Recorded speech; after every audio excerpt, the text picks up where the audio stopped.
Boa noite, Aline.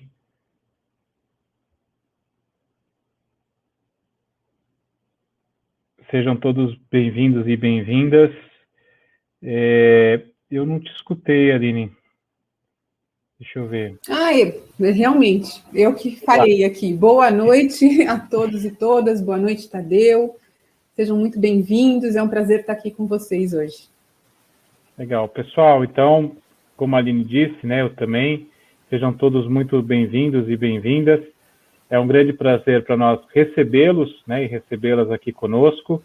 E a gente tem, né, um conteúdo aí com alguma densidade, não vou dizer que é muito denso, porque fim do dia está todo mundo cansado, mas com alguma densidade, então acho que a gente pode, né, já ir para o nosso início aqui da nossa apresentação. A gente preparou alguns slides para organizar um pouquinho aqui a conversa, né? E antes de mais nada, eu queria dizer que a gente está muito feliz, né, com as inscrições no evento de hoje. Acho que a gente teve bastante pessoas aqui inscritas conosco, mais de 800 inscrições de mais de 450 instituições diferentes, né? Olha que nuvem linda que ficou, né? E aí eu fiz essa nuvem aí para a gente agradecer, né, e homenagear, né, os protagonistas dessa noite, que são os participantes aí da nossa audiência. Então, sejam todos bem-vindos e bem-vindas. Quem não está se enxergando aí é porque está pequenininho, mas a nuvem de palavra tem todo mundo, né? As instituições que estão maiores é porque tem mais gente participando, né? Tem instituições aqui com 15, 20 participantes, pelo menos inscritos, né? E aí está todo mundo agora entrando aí com a gente. Tadeu, antes de você começar a passar para o conteúdo, só falar para o pessoal, né? Esse é o segundo evento do nosso ciclo de eventos da Academia Primeira Escolha 2021. Então, de repente, se alguém chegou aqui hoje, mas não sabe que esse evento faz parte de um programa maior, entre no nosso site, conheça os outros temas que vão ser abordados nos próximos eventos, tá bom? Olha, a Giane da nossa equipe está querendo saber cadê a primeira escolha aí na nuvem de palavras. A Academia Primeira Escolha tem uma escola também.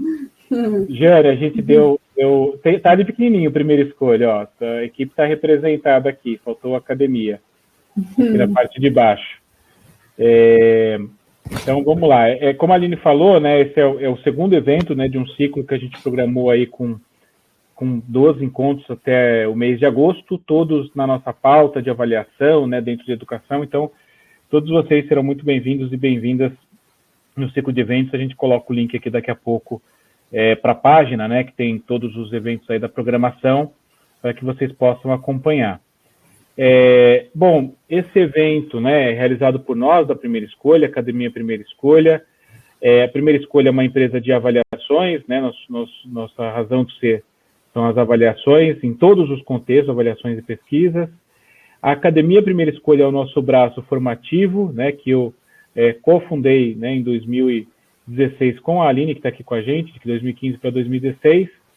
E dentro, né, da Academia Primeira Escolha, em que a gente vem, ao longo desses anos, fazendo diversas formações, né, abertas e customizadas para diferentes instituições e redes, com a pandemia a gente resolveu, né, entregar aqui o nosso principal produto, que é compartilhar conhecimento de uma maneira um pouco diferente.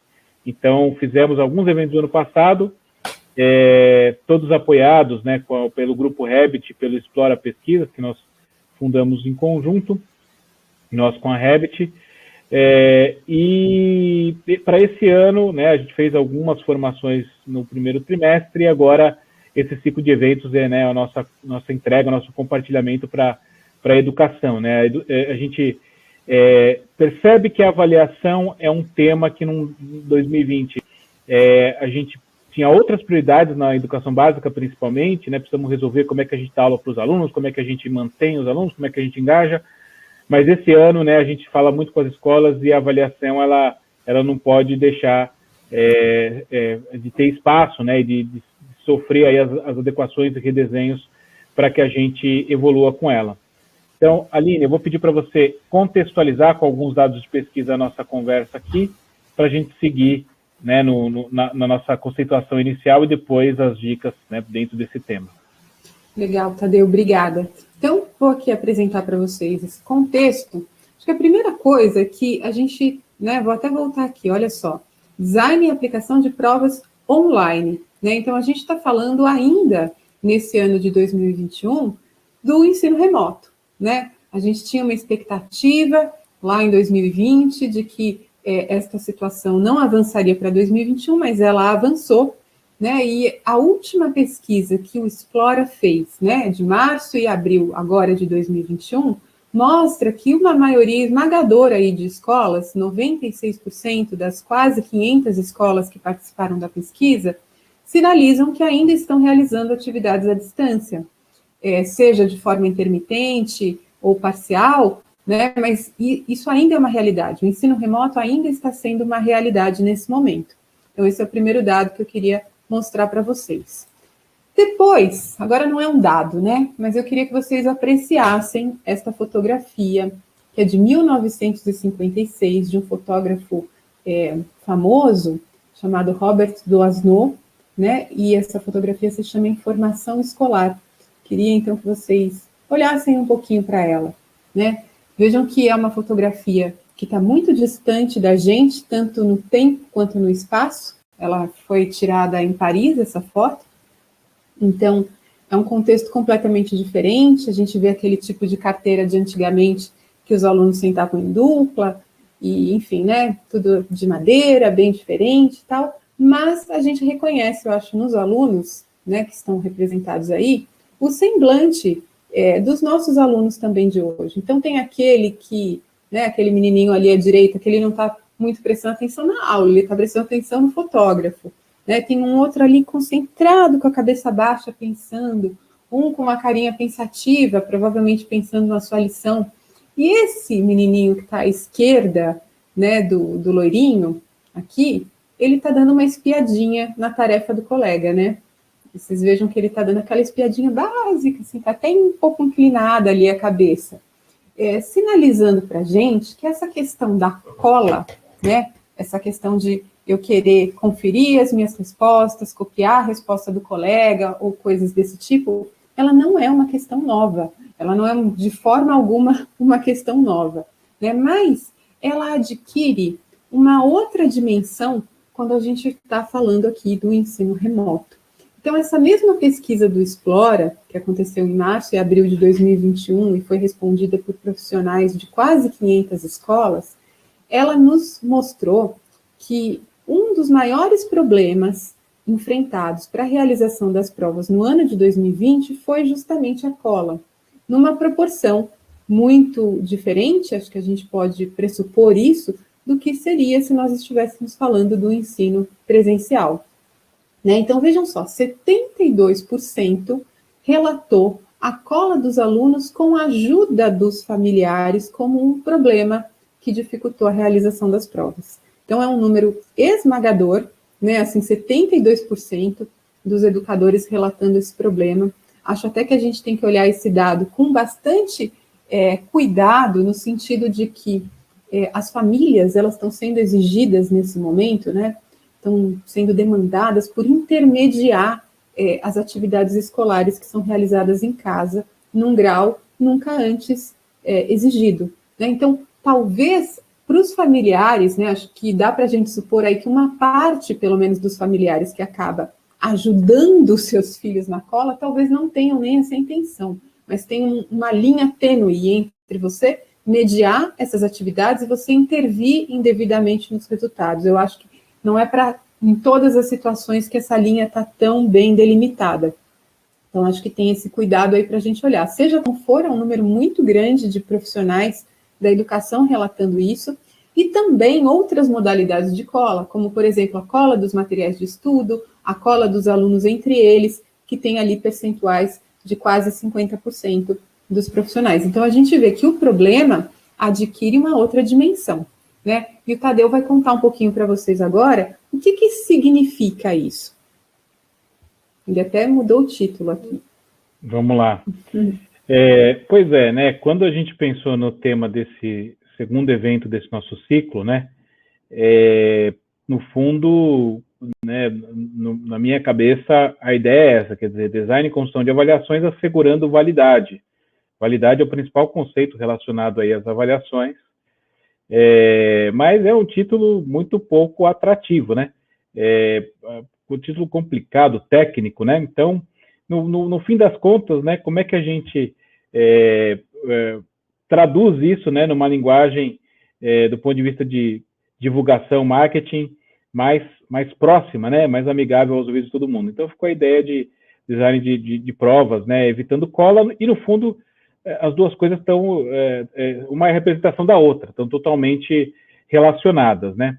Mas, dessa forma, né, revelando para vocês aqui o título de bastidor, né, design e construção de avaliações assegurando validade, a gente dá um passinho para trás para conceituar alguns pontos, né, e chegar aí em problematização de cada elemento relacionado à avaliação e como que a gente traz aqui, a gente vai ter, né, umas 20 dicas quase no total, talvez um pouco menos, umas 15 a 20 aí, para, de maneira prática, né, ajudar nesse problema. Uma coisa importante é que esse é um problema que não vai ter solução muito mágica, né? A gente não vai ter aqui a receita milagrosa para que se façam as provas evitando cola.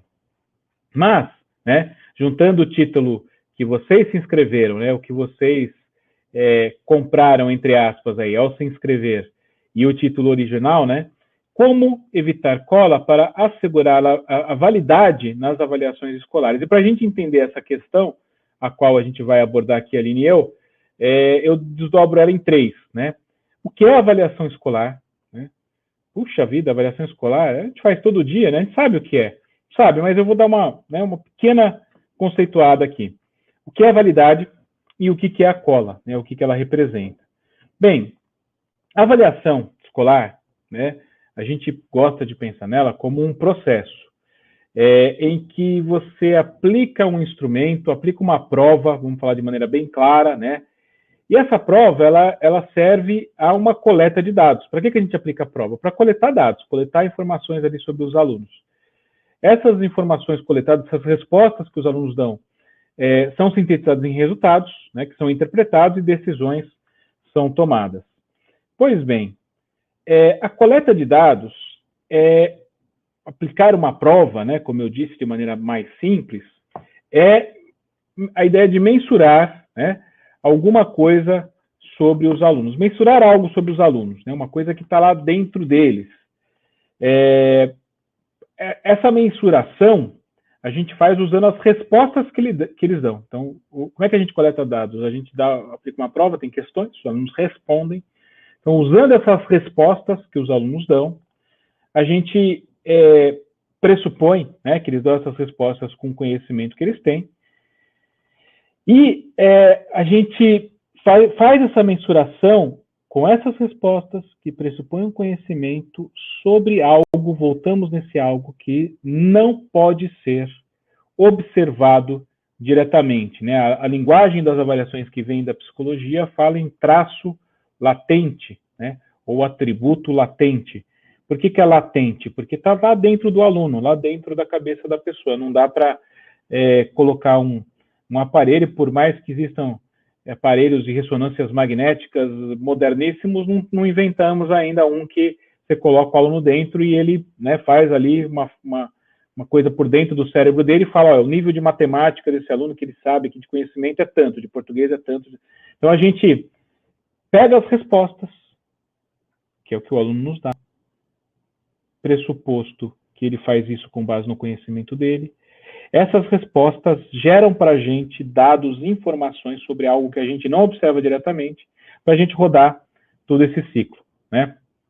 E quando a gente dá o último passo ali da avaliação, né, como um processo, essa interpretação dos resultados para a tomada de decisões, a gente considera, né, que o que a gente está concluindo ali é verdade, ou seja, nós fazemos inferências sobre as aprendizagens dos alunos e essas inferências, né, precisam ser verdadeiras, tá certo? Então, avaliação escolar diz respeito a inferências verdadeiras sobre o conhecimento que não pode ser observado diretamente, né?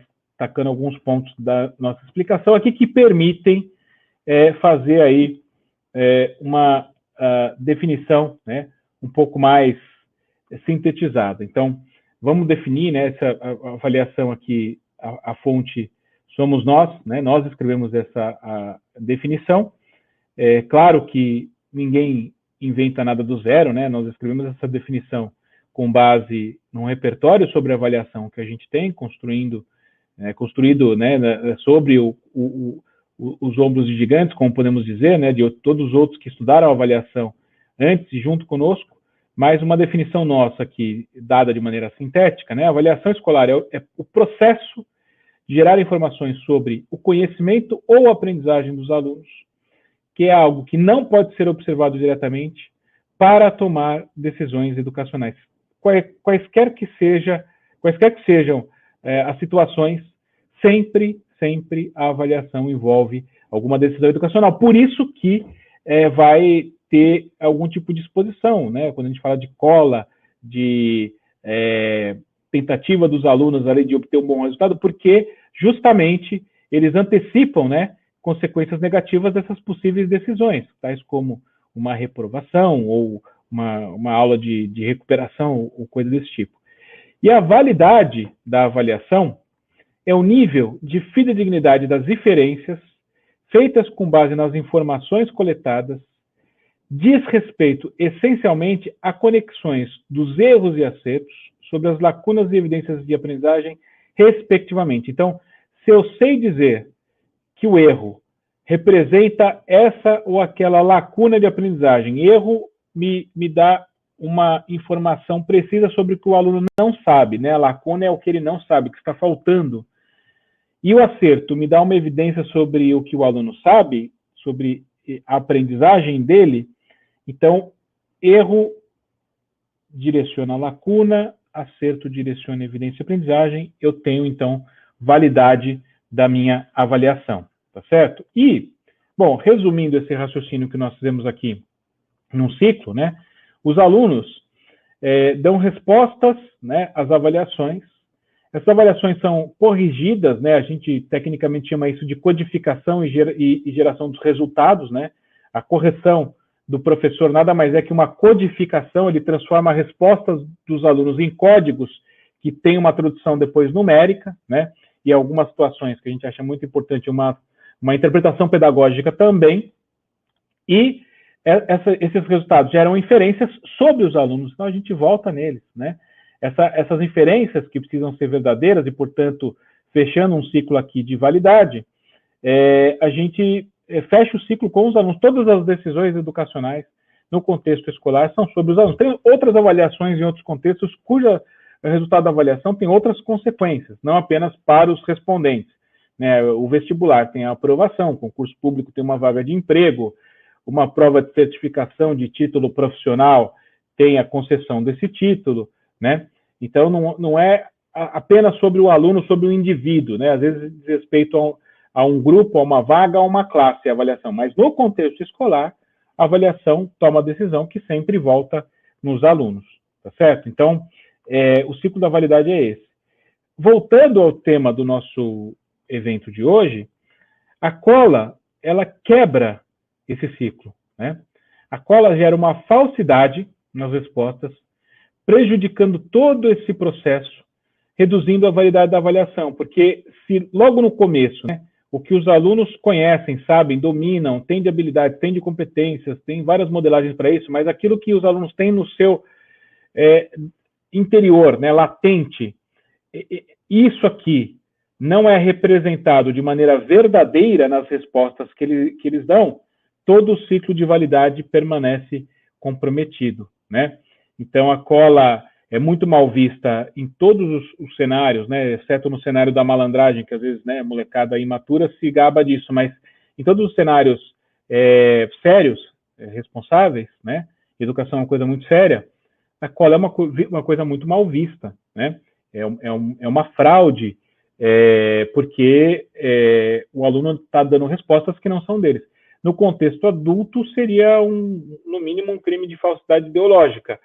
Quando a gente vai para vestibular, para concurso público, né, na esfera criminal, uma fraude num vestibular, num concurso público, que gera uma vantagem indevida para o indivíduo em relação aos outros, é qualificado, é tipificado, como se diz na justiça, num crime de estelionato, né? Pode gerar até prisão. Então, lógico, né? Ninguém está falando aqui de tipificar como estelionato um deslize, uma cola de um menino de 11, 12 anos, não é? De uma menina na escola. Mas até esse jeito, né, que a gente se desculpa ao falar, que eu falei agora, o deslize, né? Será que é um deslize apenas, né? Será que esse aluno que faz isso hoje, lá na frente, não pode ter outros problemas, né, na sua vida adulta? Então, a cola, tecnicamente falando, ela rompe o ciclo de validade, ela prejudica todas as decisões educacionais que vão ser tomadas depois, e por isso que é muito mal vista. Mesmo a família, o pai e a mãe, que não tem nenhum treinamento em pedagogia, nem em avaliação educacional, vê a cola com muitos maus olhos, né? Isso que eu estou explicando aqui de maneira técnica, aqui todo mundo percebe de maneira bastante prática, né, na vida. Então, feita essa contextualização, né, a Aline volta aqui com a gente, e nós vamos, como eu disse no início, né, de maneira um pouco mais analítica, abrir o problema, né, quebrar ele em partes, né, esse processo de avaliação que a gente mostrou aqui, e trazer algumas dicas e discutir aqui com vocês, né, uma tentativa bastante humilde, né, de fazer um resumo do repertório que a gente vem acumulando, né, nesse último ano, um ano e pouco sobre isso, somado ao repertório, claro que, né, da outra década anterior que a gente tem de experiência nisso, né, mais do que 10 anos que a gente começou a primeira escolha, mas acho que nesse um ano e pouco aqui de pandemia, né, a gente vem, como a Aline mostrou na pesquisa no começo, vem enfrentando esse problema, vem observando esse problema de maneira muito mais grave nas escolas. Então, a gente traz aqui um repertório para construir com vocês, para que vocês, né, levem e partam disso. Né, Aline?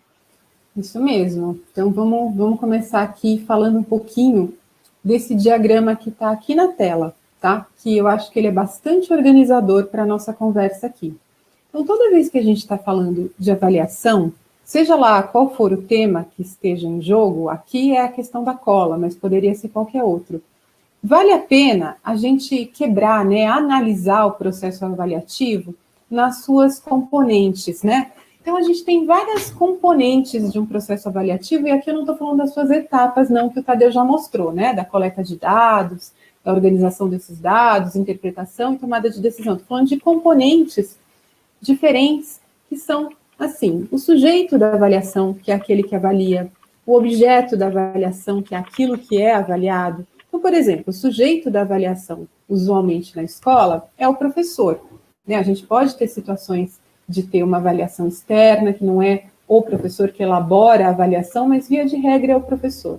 Né? O objeto da avaliação pode variar dentro da escola, porque pode ser o conhecimento específico de um determinado assunto de matemática ou de língua portuguesa. Né? A gente não avalia o aluno em si, globalmente, ou pode até ter essa pretensão, mas a cada processo avaliativo a gente vai avaliar um aspecto específico, né, da aprendizagem, do conhecimento dos estudantes. Quando a gente avalia, então, quer dizer, com que periodicidade que a gente faz isso? A gente vai avaliar só lá no final do bimestre, na prova bimestral? A gente vai fazer uma avaliação mais contínua? Ou a gente vai fazer uma avaliação que não vai ser exatamente uma avaliação contínua, mas ela vai ser mais frequente? Enfim, como que é isso? Né? Como que a gente avalia? Então, que tipo de procedimento a gente usa? A gente usa só prova? Ou será que a gente avalia por meio de outros tipos de atividade que nos permitem coletar dados sobre a aprendizagem dos alunos? Por exemplo, um debate, um seminário, a elaboração de um trabalho de pesquisa. Como a gente avalia, né? Que tipo de procedimento?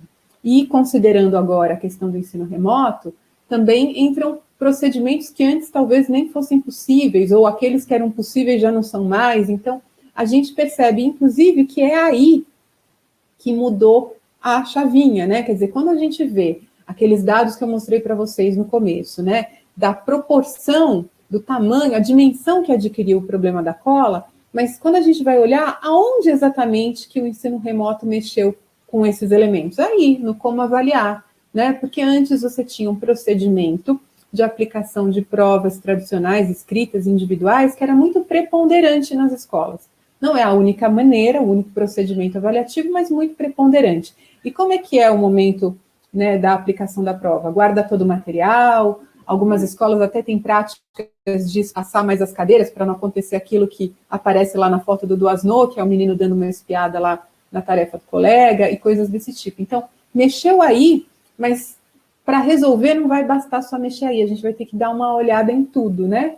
E, inclusive, nesse último balãozinho que eu ainda não comentei, que é o para que avaliar, né? Qual que é o sentido, qual que é o propósito da avaliação, como é que ela é percebida, inclusive, a partir dos usos que, de fato, se faz dela pela comunidade escolar. Então, tudo isso a gente tem que mexer um pouquinho, pensar um pouquinho sobre isso para poder lidar com o problema, que quando adquire essa dimensão, ele não é um problema simples, né? Porque, veja, tem uma coisa interessante da gente fazer uma inversão aqui, quando a gente fala, né? Então, por que os alunos colam? Bom, eles estão colando porque eles estão conseguindo nesse momento, né? Porque os mecanismos de controle que existiam no presencial não estão podendo ser implementados. Mas eu sempre lembro, uma vez eu ouvi a professora Thelma Vinha, que é especialista nessa questão de educação ética e tal, falando o seguinte, né? Quando a gente vê alguém cometendo vou usar a sua palavra, Tadeu, um deslize, você aqui é eufemista, um deslize ético, moral, talvez a gente não deve se perguntar por que a pessoa faz isso, mas por que ela não faria? Aqueles que não o fazem, por que não o fazem? Né? E o que a gente percebe aqui é que quando a gente tirou o mecanismo de controle e todo mundo está fazendo, o que poderia fazer com que as pessoas, com que os estudantes não colassem? Né? Com que suas famílias jamais contribuíssem com isso? Acho que isso poderia nortear um pouco a nossa conversa daqui para diante, né? O porquê as pessoas não colariam? Por que um estudante poderia não fazer isso? Né? O que motiva aqueles que não o fazem? Né? Que sentido atribuem a avaliação e coisas desse tipo? Acho que vai passar um pouco, acho que isso pode ficar aí como um pano de fundo para as nossas reflexões aqui. Tadeu, agora falando especificamente desse balãozinho, o que avaliar, né? Que é um balãozinho que já está em destaque aqui nesse slide. Como que a gente pode pensar sobre o objeto da avaliação de modo a melhorar, a ajudar no enfrentamento desse problema? Exato. Eu acho que a questão que você levanta, né, para suportar, né, como você colocou um pano de fundo para essas dicas, né, como a gente chamou aqui, por que os alunos não colariam ou não colam, né? Quais seriam os fatores aí determinantes do comportamento que a gente quer, né? Se a gente conseguir enxergá-los, esses fatores determinantes desses comportamentos, talvez a gente signifique melhor essas dicas aqui. Deixa eu só fazer um comentário antes de a gente seguir aqui, Aline. A gente vai colocar aqui um link agora para o download desse material aqui, desta apresentação. Tá? Então, quem quiser baixar o material para poder acompanhar isso e até o que a gente apresentou antes, fique à vontade, né, para baixar esse material. Tem um botãozinho que apareceu aí para vocês, escrito clique para fazer o download, né, conteúdo, e-book e o tema do nosso evento, né? Você clicando, você vai para uma outra janelinha, preenche lá uns dados, né, para a gente saber aí que é você que está baixando, e você preencheu os seus dados, deu ok, você já consegue baixar, tá? Não vai vir depois não, na hora você já consegue ter acesso ao material. Então vamos voltar aqui a essas dicas, a essas questões. E enquanto a gente fala delas, eu vou deixar aqui também do lado de vocês uma enquete, né, sobre qual dessas três aqui, relacionada a esse tópico de o que avaliar, faz mais sentido no seu contexto para a gente, né, ir interagindo aí também. Bom, primeira coisa aqui, né, uma das coisas que talvez leve os alunos a não buscarem, né, esse comportamento da cola, esperar ou entender que a avaliação está indo além de uma de uma resposta, né? Lembra que a avaliação escolar se baseia na coleta de resposta do aluno. Então, se ele entende que essa resposta vai além de uma coisa muito automática, né? Muito ali, uma coisa muito, como a gente diz de maneira mais simples, muito decoreba, né?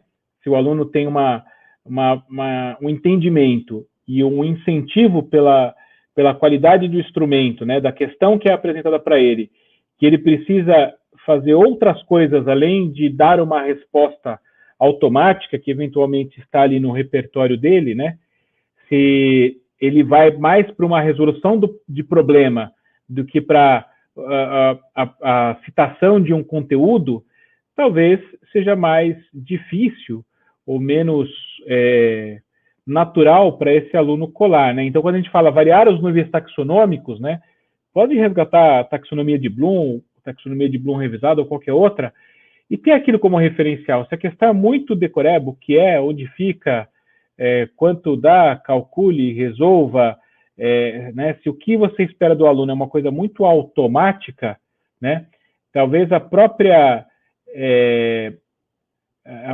o próprio pouco valor que ele atribui a uma tarefa tão automática leve a um comportamento de cola, né? E aí você, variando esse nível taxonômico, ele pode pensar diferente. Vou comentar o 2 e aí te chamo para agregar em cima, Aline.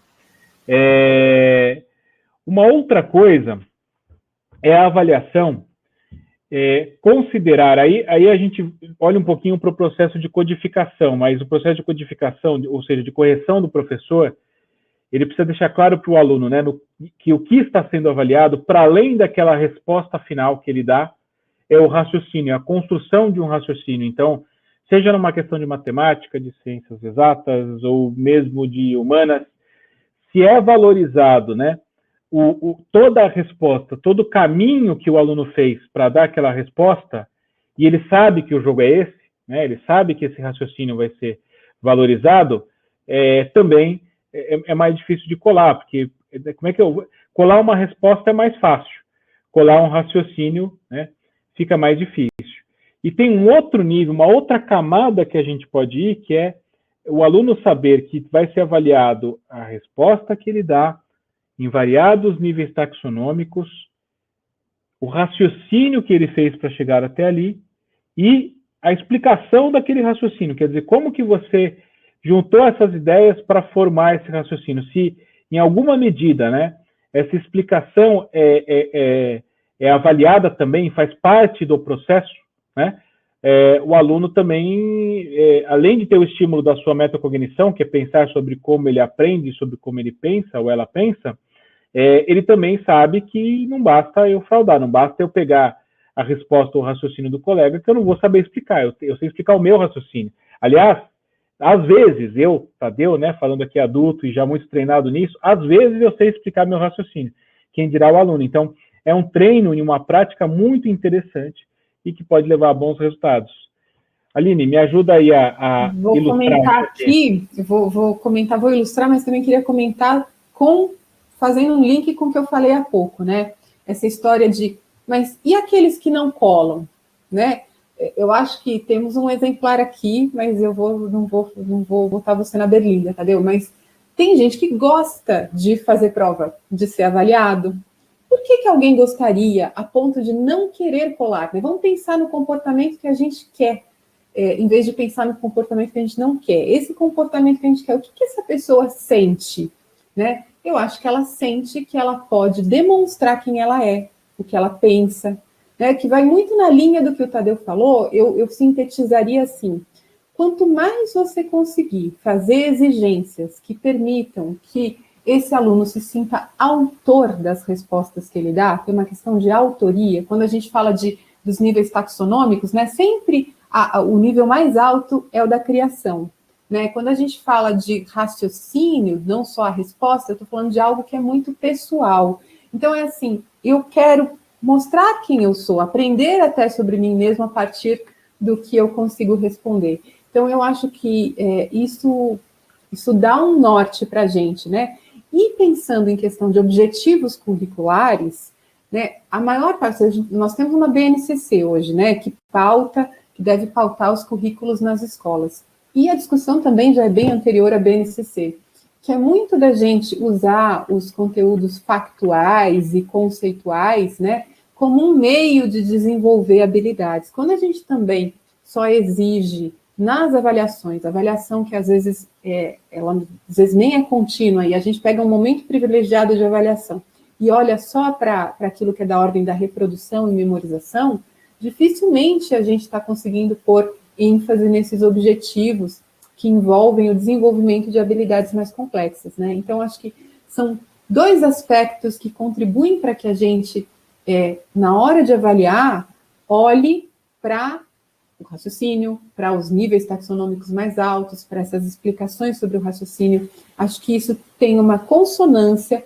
mais forte com o tipo de objetivo de aprendizagem que os currículos precisam priorizar para se alinharem à BNCC. Acho que esse é um ponto. E, ao mesmo tempo, além de ficar mais difícil de colar, né, eu acho que os alunos tendem a perceber que eles têm mais autoria, que eles conseguem se colocar mais nas avaliações, colocar quem eles são. Acho que é por aí que essa dica funciona. Aline, deixa eu fazer 2 comentários breves aqui, questão de ordem, né, antes de voltar ao conteúdo.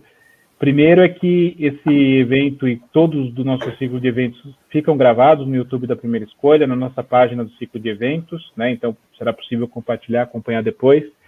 E fazer um agradecimento especial à Luciana, da nossa equipe, Luciana Corrêa, eu a vi aqui no chat, que organizou tudo para a gente estar aqui hoje, né, e fez essa mágica de todo mundo conseguir se inscrever, saber do evento. Está cheia aí de desafios, uma semana difícil, então eu vou mandar um beijo para a Lu, agradecer ela, né, eu vi ela presente aqui conosco. Vamos lá, sem dúvida, né, eu acho que, comentando um pouco também a enquete, né, do que o pessoal respondeu aqui para a gente, 39%, né, colocou que a primeira dica faz mais sentido ali no contexto, então, trabalhar com os professores para que a avaliação varie ali o nível taxonômico, né, resgate dessa proposta curricular que, no geral, né, como você bem disse, né, Aline, BNCC ou seja, o próprio currículo da escola já apresenta não apenas os conteúdos, né, hoje em dia poucos currículos ou matrizes curriculares falam só dos conteúdos, né, que o aluno vai aprender. A grande maioria já coloca ali habilidades, então já revela uma indicação de quais seriam os níveis taxonômicos a serem exigidos dos alunos, né? Então, ao invés de você ter uma questão de matemática para resolver a equação, pode ter uma equação que o aluno analise, que ele revise uma solução, né? Como a gente compare métodos, de repente, né? Compare, né? Exatamente.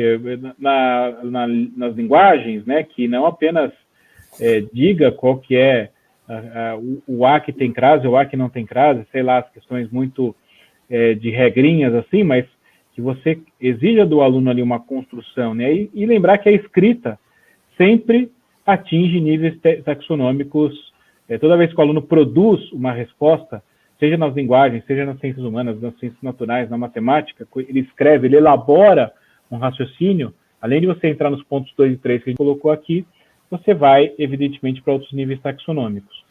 Vamos avançar aqui para quem avalia? Vamos avançar. Então, Aline, quem avalia? Vamos lá. Quem avalia? Pergunta a você agora. Quem avalia? Eu falei há pouco, né? Quem avalia na escola, normalmente é o professor. Né? E a gente, às vezes, na escola também, vê com muita desconfiança autoavaliação e avaliação entre os alunos, um aluno avaliando o outro, né? Que é o que a gente está chamando aqui de avaliação por pares. Mas a gente está trazendo isso como uma dica, né? Para evitar essa questão da cola, para assegurar a validade, criar mecanismos, porque acho que essa desconfiança que às vezes paira sobre a autoavaliação e avaliação por pares é porque às vezes ela carece de qualificação, né? Carece de mecanismos para ser realizada com qualidade, com validade, né? Mas a gente também deve incluir os alunos. Inclusive, essa autoavaliação, avaliação por pares, são mecanismos importantes de avaliação formativa, né? Que faz os alunos tomarem consciência daquilo que estão aprendendo e assim conseguirem dirigir melhor os seus esforços para os objetivos. Então, é super importante e ajuda, contribui para que haja mais coerência, vamos dizer assim, no macro processo como um todo. Né? Um aluno que cola aqui ou acolá, mas que precisa se autoavaliar com qualidade, vai ter mais dificuldade de fazer isso. Então, eu acho que um pouco do que a gente podia falar aqui, sabe, Tadeu? Acho que esse ponto da família acho que a gente deixa para daqui a pouco, mas um pouco do que a gente podia falar aqui sobre autoavaliação e avaliação por pares, é como é que a gente, então, inclui os alunos entre os sujeitos da avaliação, quer dizer, o aluno também se avalia os seus colegas, mas lhes fornecendo uma ajuda, uma estrutura para fazer isso com qualidade, porque eu acho que esse é o grande ponto da autoavaliação. Poxa, mas como é que ele vai se autoavaliar se ele não conhece ainda aqueles conteúdos, não tem aquelas habilidades? Ou como é que ele vai se avaliar, com que critérios, né? Então, o que você diria, Tadeu, que a gente pode, de que tipo de ferramenta a gente poderia se valer para ajudar a qualificar a autoavaliação e avaliação por pares? Então, eu acho que envolver os alunos entre os sujeitos da avaliação, né?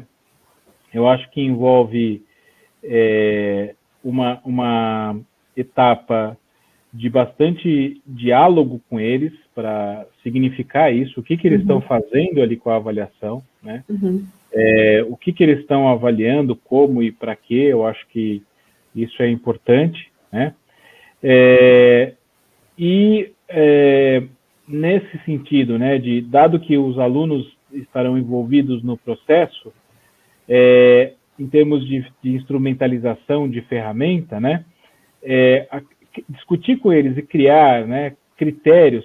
Eu não sei se os colegas aqui já tiveram essa experiência, né, mas eu, como professor, eu estive em sala de aula regularmente, né, no INSPER, no ensino superior até 2015, mas discutir com os alunos qualquer coisa relacionada ao sistema de avaliação, né, é uma coisa que a gente tem muito medo, que exige uma coragem de passar por um momento de caos ou catarse inicial, que sempre tem ali uma série de conteúdos dos alunos sobre avaliação que não são muito bons, mas se você consegue, né, começar uma conversa com eles e persistir, né, na intenção, é muito interessante, é muito interessante. Todas as vezes que eu fiz isso, né, que eu coloquei os alunos envolvidos no processo, seja para a própria autoavaliação, seja para divisão de pontos, por exemplo, em trabalho em grupo, né, já fiz coisas desse tipo, seja para discussão até de critérios, né, de pontuação ou coisa assim,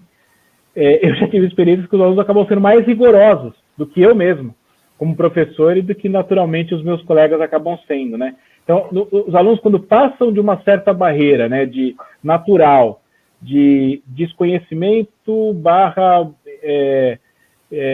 conceitos frágeis sobre avaliação, quando você transpõe essa barreira, o processo com eles acaba sendo muito interessante, né? Eles acabam sendo muito sérios, né, quando você transpõe isso. Então, instrumentalizá-lo com conhecimento e com critérios, eu acho que ajuda bastante. Um comentário que eu queria fazer é que quando a gente vai para a autoavaliação, né, e tudo que a gente está falando, principalmente nesse ponto aqui, tem aquele famoso efeito barriga de evolução, né, você piora antes de melhorar, acho que é isso que eu estou tentando trazer um pouco da minha experiência também, é que a autoavaliação ela vai diretamente ativar a metacognição, pensar sobre como o aluno pensa, né, então eu acho que tem um lado da ferramenta e tem um lado do que a gente provoca, né, com tudo isso.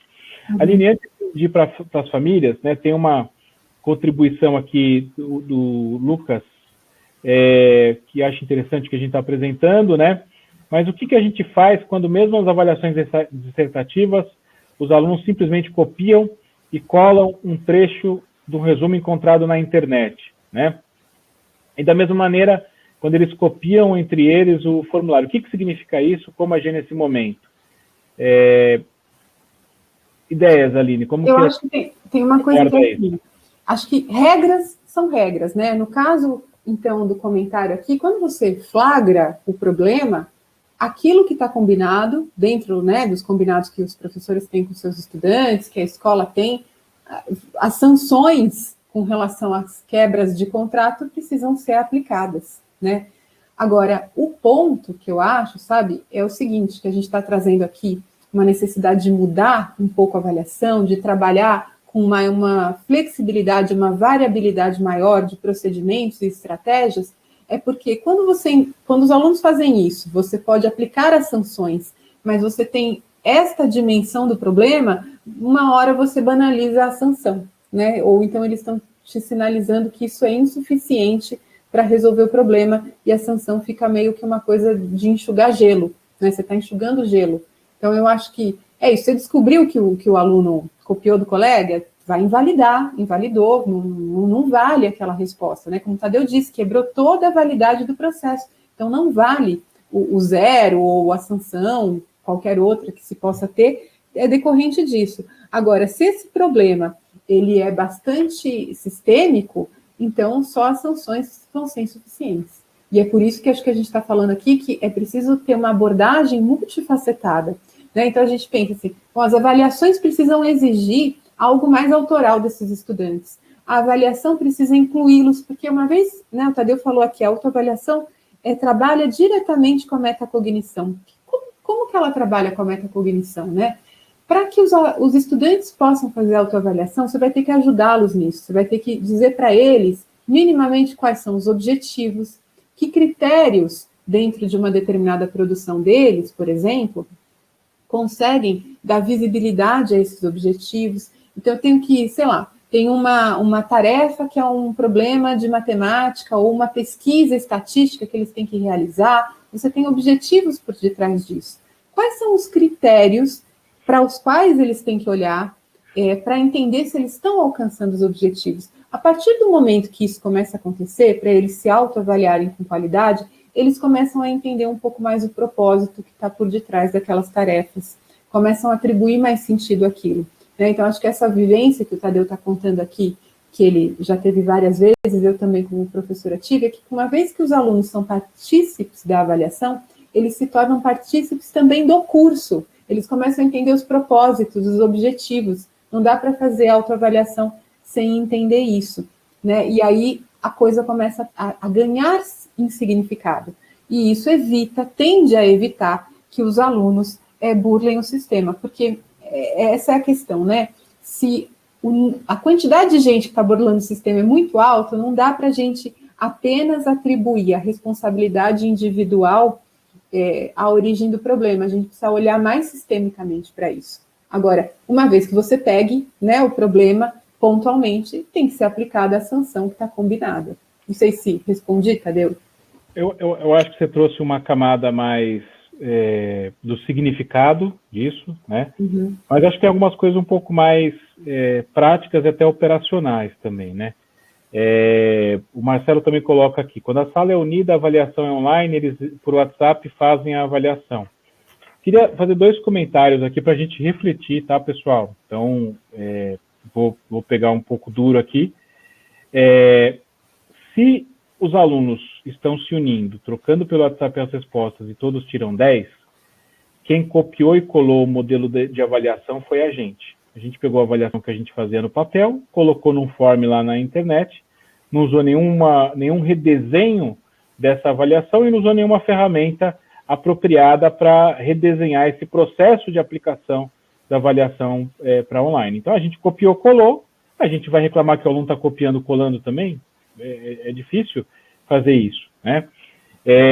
A gente teve uma experiência entre Primeira Escolha e INSPER, né, que é a minha alma mater aqui também, está no primeiro evento que a gente colocou na semana passada. Quem tiver curiosidade, né, acessa lá a nossa página do ciclo de eventos.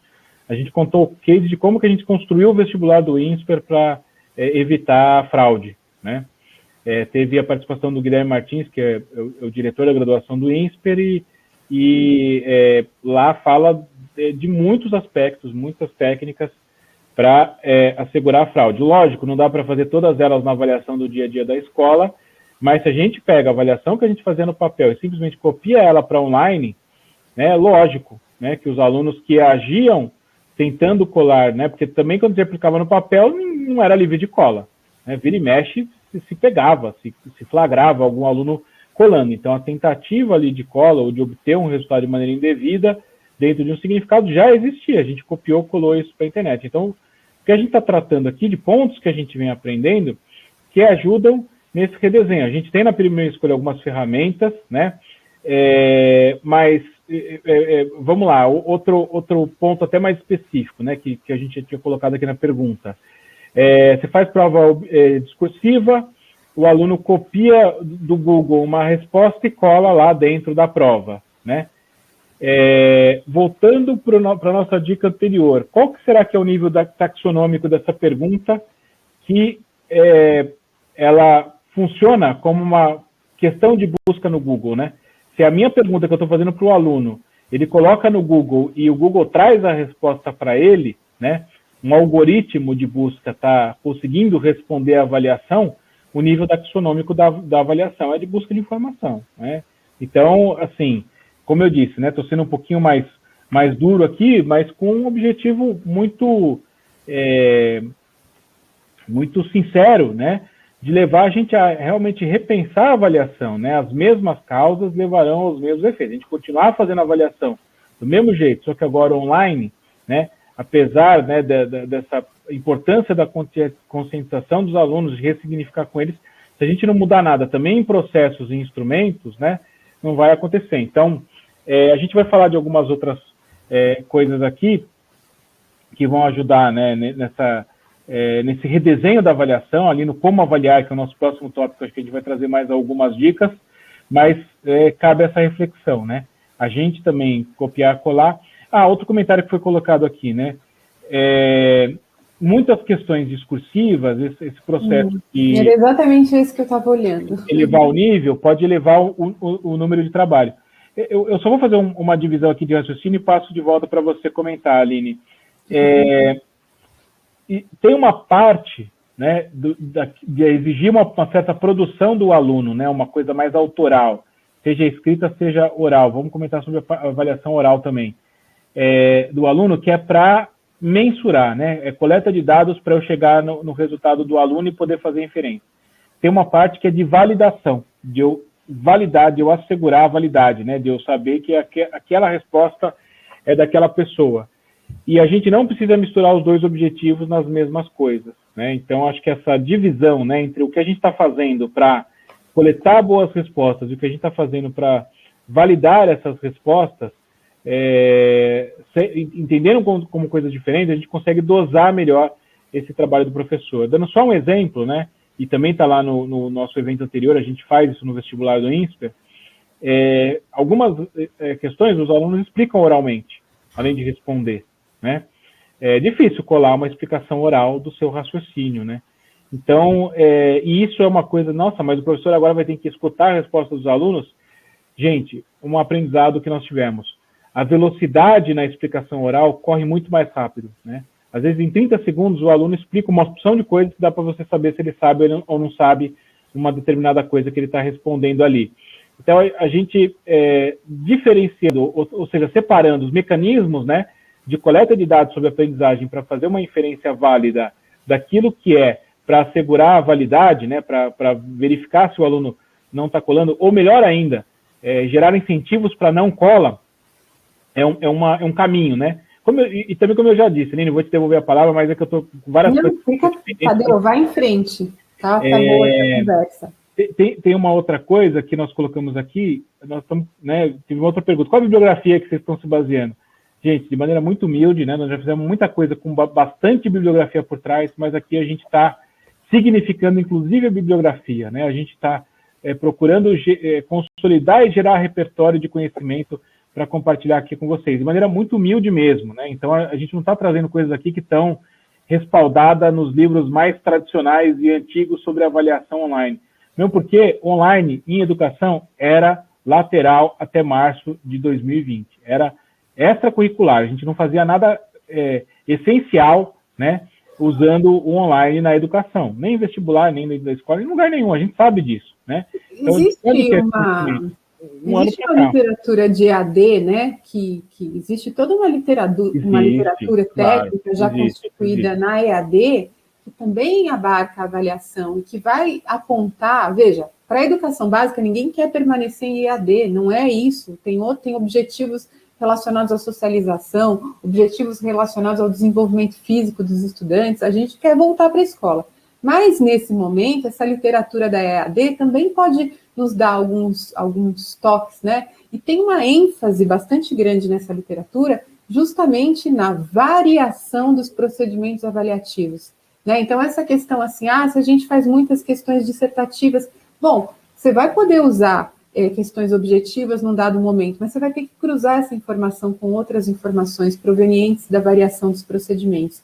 Então, você vai ter que ter uma flexibilidade muito maior, e a gente vai ter nesse processo de fazer algumas escolhas, né? Os professores não têm condições de atuar exatamente da mesma forma no remoto, né, e no presencial. Então, talvez um tanto do tempo que a gente gastava com algumas coisas, a gente tenha que direcionar para outras. Acho que tem aí uma equação que cada escola responde de um jeito, entre atividades síncronas, assíncronas, a maneira como distribui aquilo que era o tempo de aula, e também como é que o professor vai, então, acomodar algumas exigências desses processos avaliativos também. Está tudo por ser respondido. E com relação à bibliografia, eu acho que a gente tem um mexidão aqui, né, Tadeu?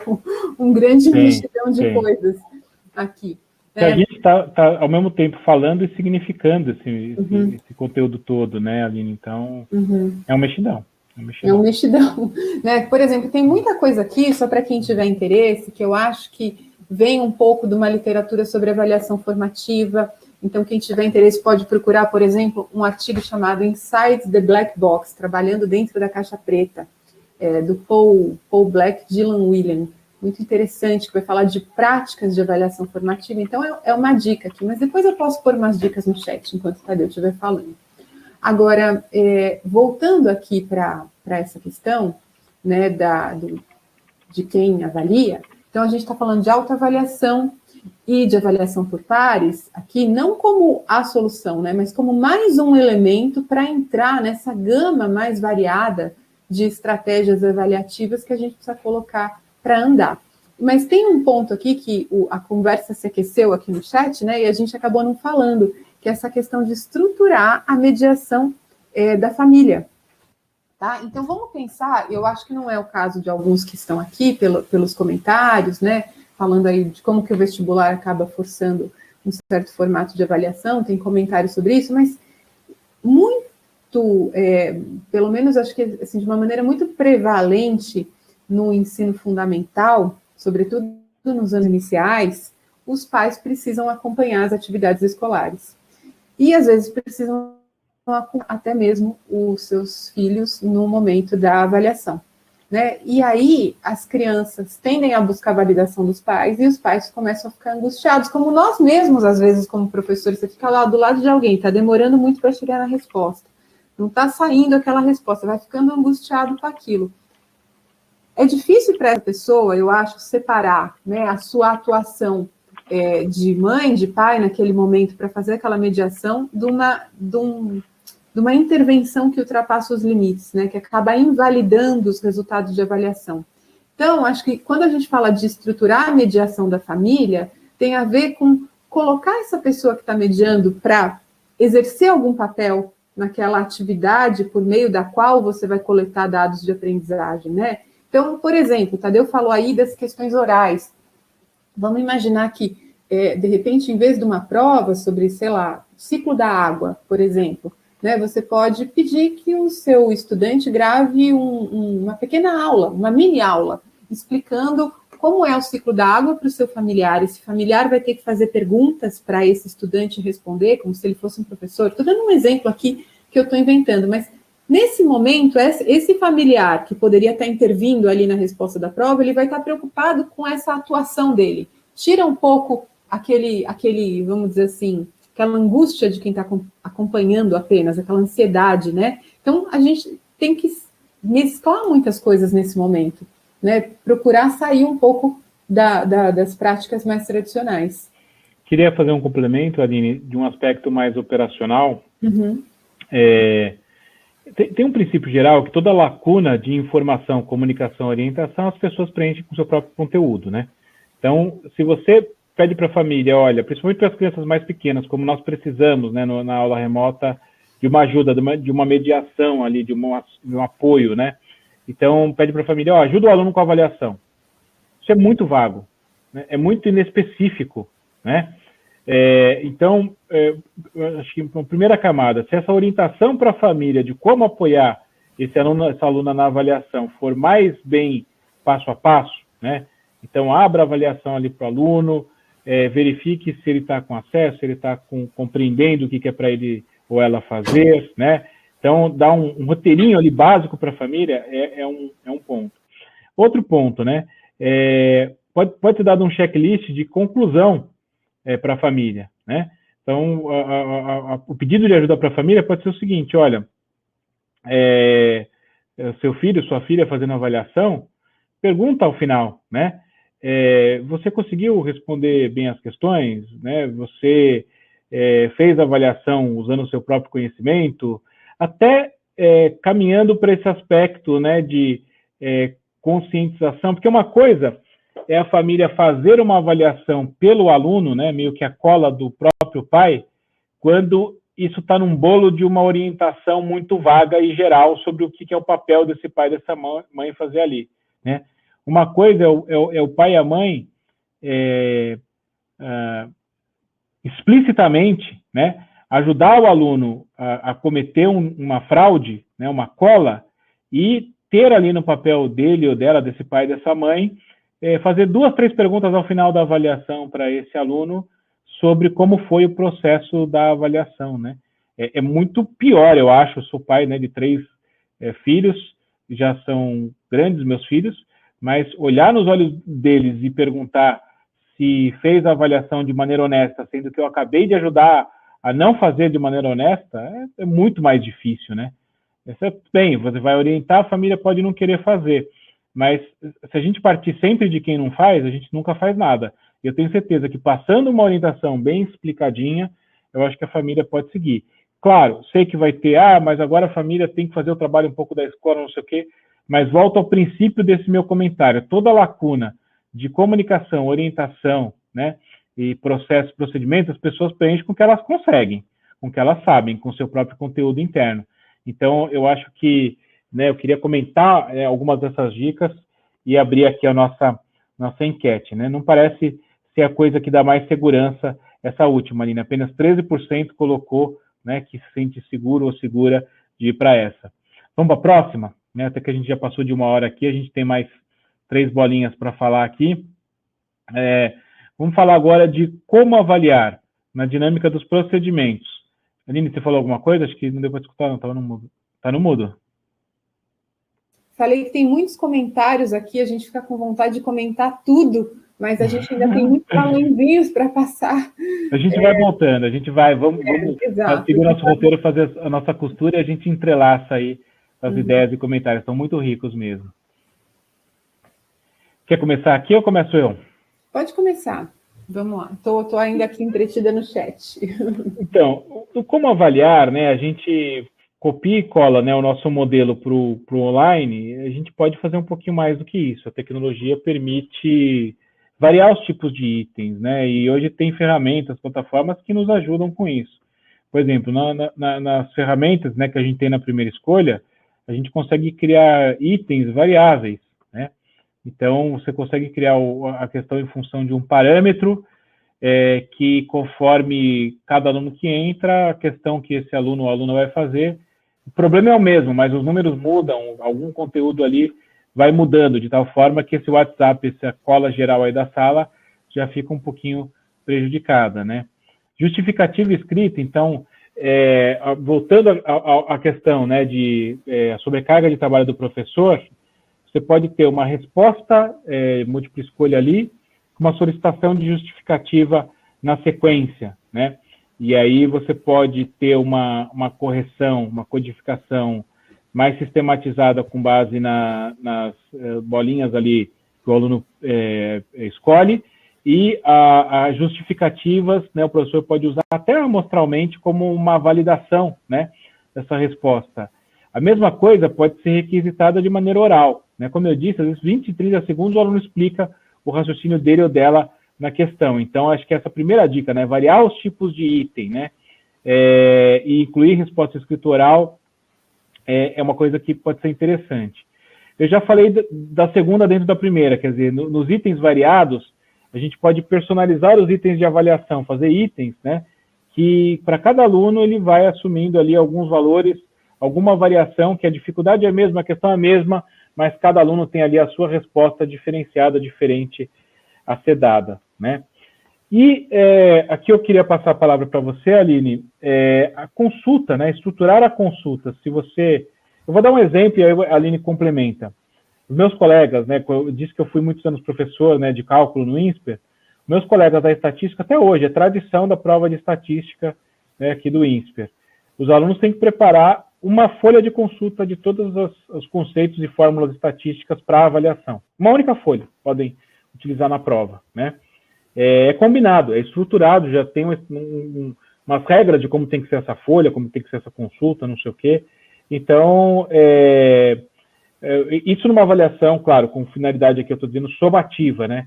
Mas principalmente nas finalidades formativas, isso pode ter um ganho bastante interessante, né? E tirar um pouco essa ideia, né, de que a avaliação é só para tirar a nota. Aline, eu disse que ia passar um pouco a palavra para você. Vamos lá, comente, por favor. Isso que você está falando, eu acho até que casa um pouco com um último comentário aqui que eu li do Lucas Rigo, né? Que ele fala assim: os alunos, eles vão, mesmo quando você propõe uma questão mais autoral, ele vai lá e acha que está respondendo. Tipo, o professor não considera aquela resposta. Quer dizer, o professor queria uma outra coisa, mas o aluno não entende que esse professor queria uma outra coisa e vai lá e dá aquela resposta que ele copiou de algum lugar, né? O professor percebe. Por que eles continuam fazendo isso, né? E eu acho que isso está muito relacionado justamente com essa questão da metacognição, de entender os procedimentos escolares e que passa até por essa questão da preparação prévia dessa consulta, dessa cola, vamos dizer assim, autorizada, né? Por exemplo, o Tadeu está falando aí desse curso de estatística, mas eu, como professora de matemática, já fiz isso muitas e muitas vezes. Inclusive, eu lembro bem de um 7º ano em que eu lecionei, que a gente fez exatamente esse combinado. Eles podiam ter uma folha sulfite frente e verso para consulta na prova trimestral. E eles depositaram uma expectativa imensa nessa folha de consulta, né? E depois eu lembro que nós passamos, assim, gastamos um tempo, usamos, bem usado, eu diria, um tempo discutindo exatamente isso, né? O que eles colocaram ali, como eles supõem que essa informação que é factual, que é conceitual, pode ajudá-los, por exemplo, na resolução de matemática, e de fato, o que mais que precisava saber ou ter desenvolvido previamente ou fazer para conseguir se sair bem num problema de matemática.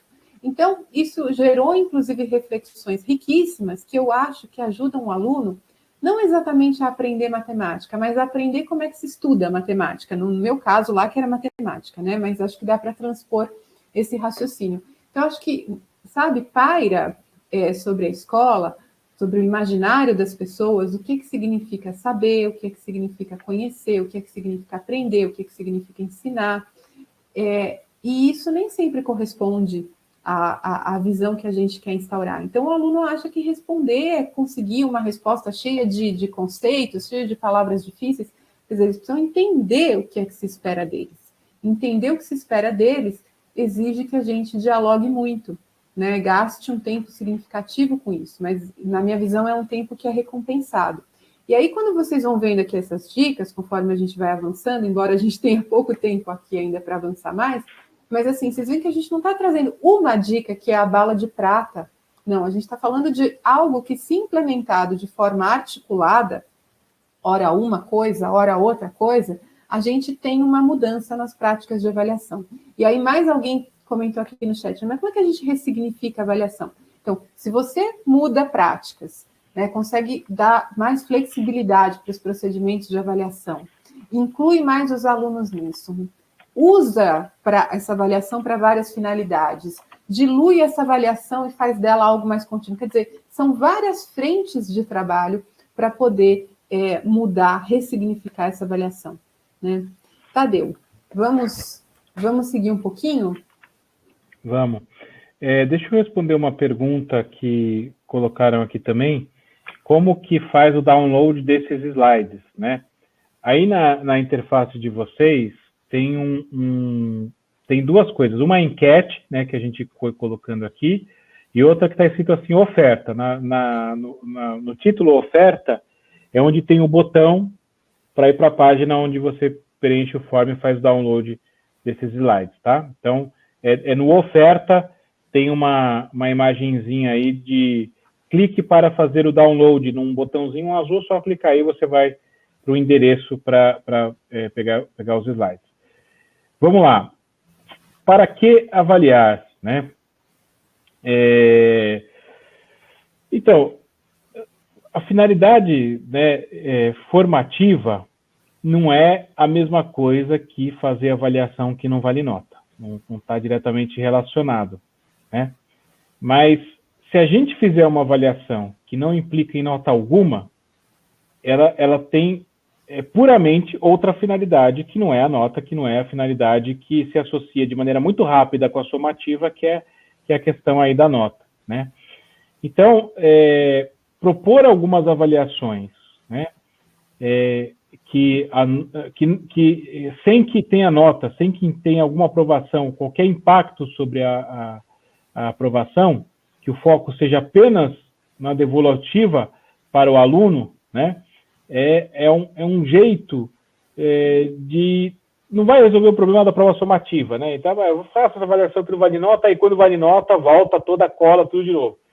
Mas é um jeito de praticar e colocar para o aluno, né, uma outra maneira de pensar e praticar a avaliação, tá certo? Então, eu vou até colocar aqui uma enquete sobre isso, porque da minha experiência, né, com a avaliação, e esse é meu dia a dia, a Aline falou aí no começo, será que existe gente, né, que gosta de avaliação? É meu caso, sempre gostei de avaliação, gostei de ser avaliado, gostei de avaliar.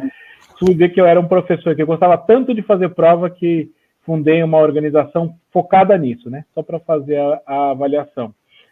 Mas a minha experiência com a avaliação, que não é pouca, eu vi muito raras as vezes em que se faz uma avaliação que não vale nota alguma.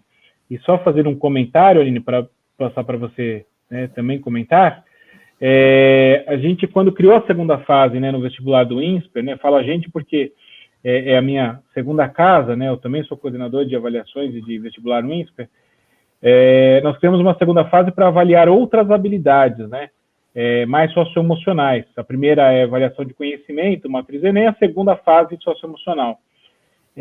A gente começa a segunda fase até hoje, a primeira hora que os candidatos passam na segunda fase, não vale nota alguma. É uma atividade que a gente chama de desafio de design. Não conta nada para a aprovação do vestibular, absolutamente nada. Lá tem uma outra finalidade que é também um quebra-gelo entre eles para que eles façam bem depois a parte avaliativa. Mas aquele momento, aquela primeira hora, não vale absolutamente nada. E é impressionante, né?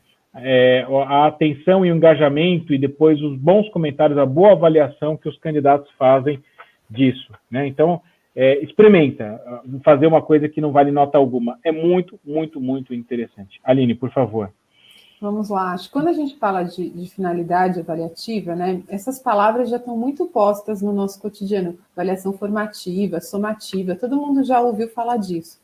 Mas nem sempre a gente legitima como avaliação algo que não tem caráter somativo. Por exemplo, quando o Tadeu mostrou lá para vocês essa coisa do coletar informações, sintetizá-las, organizá-las, para poder interpretá-las e tomar uma decisão, a gente faz isso muitas vezes de forma não instrumentada, né? Uma avaliação que é chamada até por alguns autores de naturalística, né? Então, assim, isso está presente o tempo todo. Inclusive, eu acho que uma das dificuldades do ensino remoto é que alguns mecanismos que a gente usava intuitivamente para fazer isso não estão presentes nesse momento e a gente acaba, às vezes, ficando um pouco às cegas, né? Então, para dizer assim, que a avaliação é algo muito mais amplo do que a prova, né? E a gente faz avaliação formativa, pelo menos nesse sentido de simplesmente avaliar o que está acontecendo para regular o processo com muita frequência. Mas a avaliação formativa, essa que serve para regular o processo de ensino e aprendizagem, a gente não precisa fazer isso só de maneira não instrumentada, né, de maneira informal. A gente também pode fazer isso por meio de instrumentos. Agora, de fato, a gente responde na escola à necessidade também burocrática de certificar os estudantes, né? Eles aprenderam aquilo que se supõe que eles têm que aprender. Tipo, a gente certifica perante a sociedade quando a gente entrega os diplomas, e toda a burocracia decorre disso, de certa maneira. Então, a gente responde às duas finalidades, a necessidade de certificar a aprendizagem e a necessidade de regular o processo de aprendizagem. Então, é muito difícil, de fato, são poucas as escolas que conseguem sustentar um macro processo de avaliação sem fazer nota, sem que isso implique em aprovação e reprovação.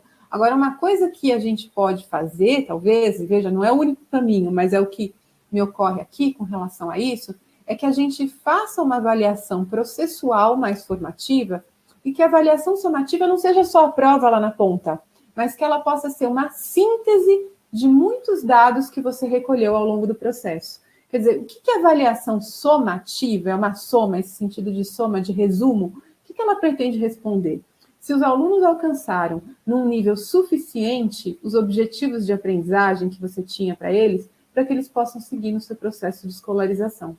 Então, se você consegue responder isso olhando para esse processo, né, neste momento, sobretudo do remoto, pode ser que isso traga mais validade do que uma prova lá no final que gera tantas opções ou tantas possibilidades de cola, invalidando todo o resultado, né? Então, isso pode ser algo interessante. Que muda, a gente tem que mudar, né? Fazer diferente, e isso é sempre algo a mais nesse momento já tão desafiador. Mas talvez esse seja um caminho mais viável para avaliar com validade no ensino remoto. Faz sentido para você? Total. Um comentário breve aqui, né? O João colocou alguns comentários aqui no chat e me lembrou de uma coisa muito bacana, que é o termo utilizado para a fraude, a cola, né? E tem o termo pesca também. O João coloca aqui, né, que foi utilizado na escola para trabalhar questões éticas e morais. Então, pesca é um nome que em algumas regiões do Brasil se usa para essa trapaça do aluno, né, essa cola do aluno. Continuando aqui um pouquinho, para a gente ir para o nosso último, a gente estourou um pouquinho o nosso tempo já. Devolutivas, acho que na sua fala, acho que já veio essa ideia. E agora, para aquilo que tem finalidade somativa, que acho que é onde todo mundo está preocupado aqui, né, o aluno colando, simulações prévias dialogadas. O que é isso, né? Muito daquilo que é um fator determinante para a cola se refere também a um aspecto socioemocional, a gente já mediu, e isso é bem documentado, que é o test anxiety, é a ansiedade em relação à avaliação, não em relação à avaliação em si, mas o aluno estar fazendo a avaliação ansioso por um resultado negativo, fica antecipando demais um resultado negativo, e toda aquela antecipação cai negativamente no aluno. Para se livrar daquilo, a cola, a tentativa de não ter esse resultado negativo. Então, se o aluno... Tanto é que a pergunta mais comum pré-avaliações nas escolas é o que vai cair na prova? Como é que vai ser a prova? Que questão que vai ter na prova? Não sei o quê. Lógico que você não vai, como professor, não vai você ser o fraudador, né? Não vai dar uma simulação prévia igualzinha, vai ser a prova só para um decorar a resposta e depois trazer. Óbvio que eu não estou falando disso. Mas quanto mais o professor conseguir antecipar para o aluno o que vai ser na prova, né? O que ou seja a prova, seja outro instrumento, mas o que essa avaliação vai ser para ele ou ela, tende a diminuir essa ansiedade em relação à avaliação, que é um dos fatores determinantes da pesca ou da cola. Validação oral do aluno, a gente já falou um pouco sobre isso. E uma coisa que é tranquilizadora, né, e também reforça a metacognição, é a possibilidade para nova entrega e recorreção. Então, já está estipulado, você vai fazer a avaliação, vou corrigir, vou te devolver, você vai pegar o que você errou, vai recorrigir, vai me entregar e eu vou dar um ponto a mais, vou dar... Aí você tem que combinar uma regra e cumprir, né? Mas isso dá uma tranquilidade para o aluno que aqui não é uma sentença final, né? Que está voltado para a aprendizagem. Também já vi muitos colegas praticando isso. Isso é bem interessante, né, Tadeu? Só fazendo um comentário nisso, que quando você faz isso, na verdade, inclusive, para que o caráter formativo de uma avaliação de fato se estabeleça, tem uma coisa muito importante, que é a devolutiva que você dá, ela tem que ser oportuna, no sentido de que você esse aluno vai ter chance de usar a devolutiva que você deu. Então, essa questão aí da nova entrega e da recorreção, quer dizer, você avaliou, alguém se saiu mal, você deu uma devolutiva, a pessoa consegue usar isso já tem um enorme efeito para ressignificar a avaliação. Quer dizer, essa avaliação está me ajudando, isso aqui é para que eu aprenda, né? Não é só um juízo que vão fazer de mim e depois eu não consigo fazer nada com isso, né? Acho que tem um impacto bem grande. Aline, eu acho que a gente já antecipou bastante coisa aqui, né, desse último ponto do quando avaliar, de diluir a avaliação, de fazer um macroprocesso mais diluído. Acho que talvez, né, seja menos detalhe por detalhe, mas aproveitar esse último ponto aqui, né, de quando avaliar, diluir a periodicidade, para você já também fazer os seus comentários finais, porque daí eu volto, faço os meus e a gente encerra aqui para não passar muito da 1h15 que a gente tinha previsto aqui com o pessoal.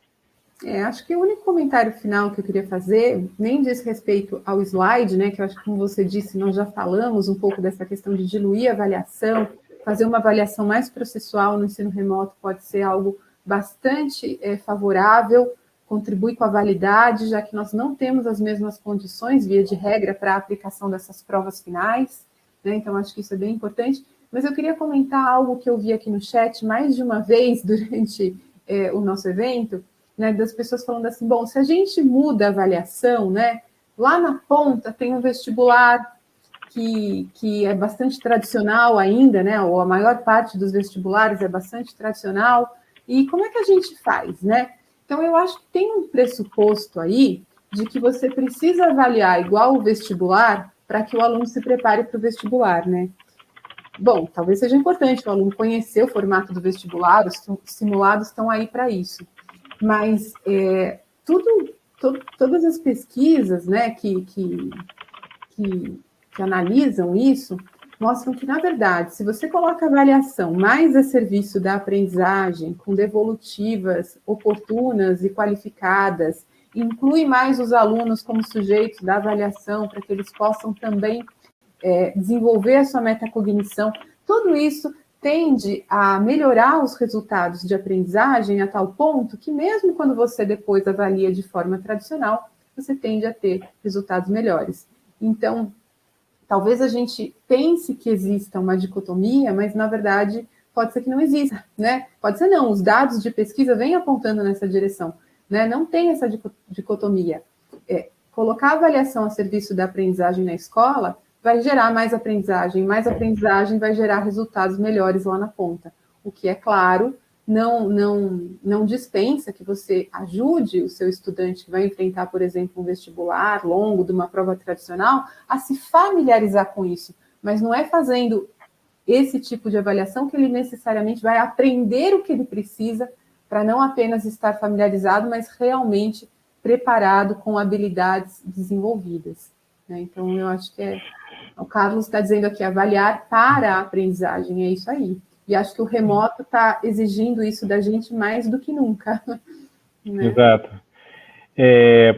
Comentário aqui da Cláudia Naves, do Magnum de Belo Horizonte, que além de ser nossa parceira, é uma amiga muito querida também, né?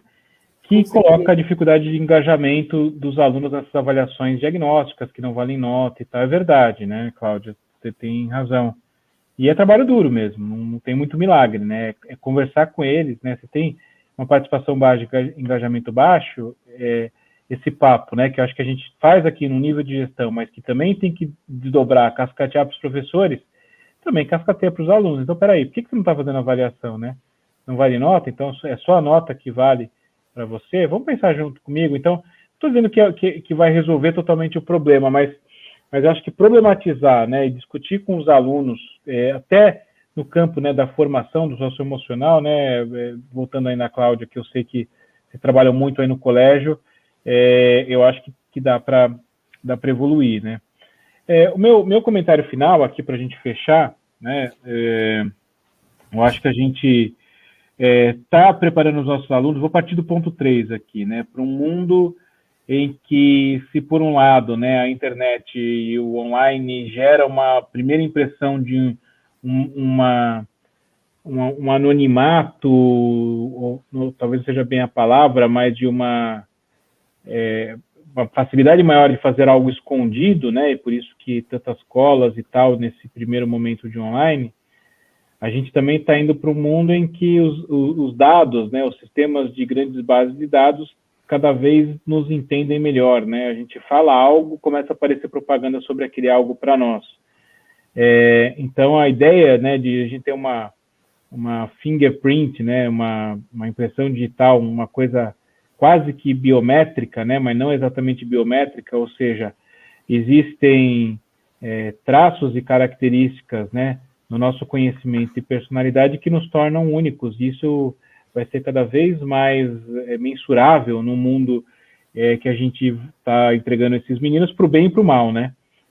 Mas pensando para o lado do bem, que é o que a gente prefere aqui, a ideia de um portfólio, né, que a gente agrega as informações dos alunos e que ele também, ou ela também compreenda isso, né, que essa avaliação que é feita, ela é integrada, ela não é apenas daquela prova, também leva a uma dificuldade de fraudar. Você está escondendo de quem, né? Você tem esse desempenho. Eu, professor, conheço o desempenho, conheço o conhecimento, conheço as suas dificuldades, estou te ajudando, e de repente você faz uma prova que não tem nada a ver, o resultado e as suas respostas não tem nada a ver com aquilo que eu sei que você entrega. Esse olho no olho com o aluno, às vezes, também pode ser importante, né? Você fez para você mesmo? Valeu a pena fazer desse jeito, né? Então, essa ideia de uma coisa mais integrada e até pensando no mundo que esse aluno vai estar vivendo, né? Que é um mundo que a internet traz uma aparência de eventual esconderijo, de fazer qualquer coisa ou anonimidade, não é exatamente assim, né? Então, Aline, queria agradecer muito esse papo dessa noite, né? Passamos aí 10 minutos do nosso tempo, quase 15, e agradecer muito, né, as mais de 300 pessoas que acompanharam aqui conosco, né, ao mesmo tempo, né? Acho que no total passou de 500 pessoas que estiveram conosco em algum momento. Desejar a todos uma ótima noite. Vimos que o assunto é muito interessante, e na medida que a gente tiver mais insights ou repertório sobre isso, a gente volta com ele nesse nosso ciclo de eventos. Novamente, baixem o nosso material, confiram a nossa programação, né, ciclo de eventos. Essa é a nossa entrega à Academia Primeira Escolha para esse ano. Obrigado, Aline. Muito obrigada a todos que estiveram aqui conosco. Bom descanso merecido para os 300 que ainda estão com a gente aqui. Bom e merecido descanso a todos. Exatamente. Um abraço, boa noite. Vamos encerrando aqui. Tchau, tchau.